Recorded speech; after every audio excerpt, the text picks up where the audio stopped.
मेरी जिंदगी यूं सितम हो गई, खुशी ना जाने कहाँ दफन हो गई।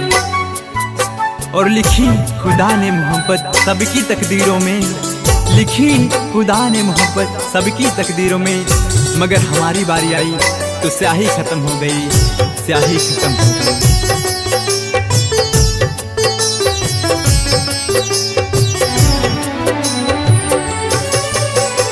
पीते नहीं शराब तेरी याद आती है,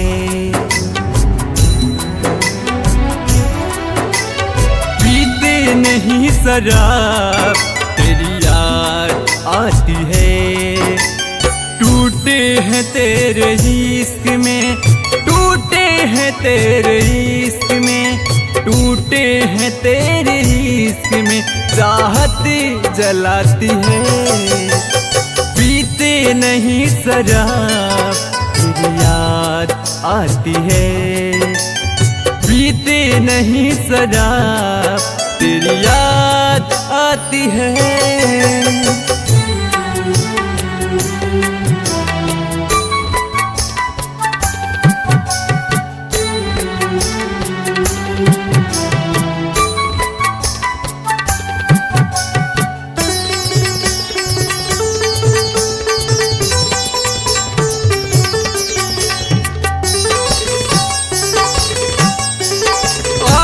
है याद रुक रुक के गुजरे हुए वो कल, कैसे बता मैं भूल जाऊं तेरे साथ के वो पल।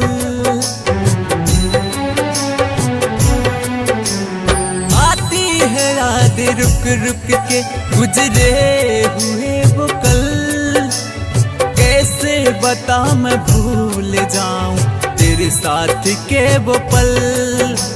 जिंदा हूँ फिर भी जिंदगी, जिंदा हूँ फिर भी जिंदगी, जिंदा हूँ फिर भी जिंदगी मुझको सताती है।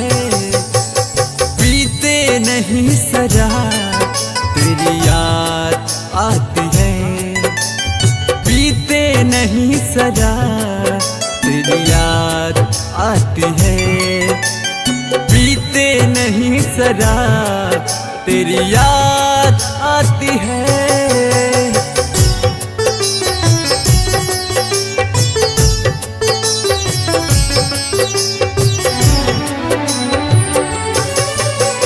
तू है बेवफा जो मुझको यकीन होता, तेरे साथ साहिल प्यार के सपने नहीं सजोता।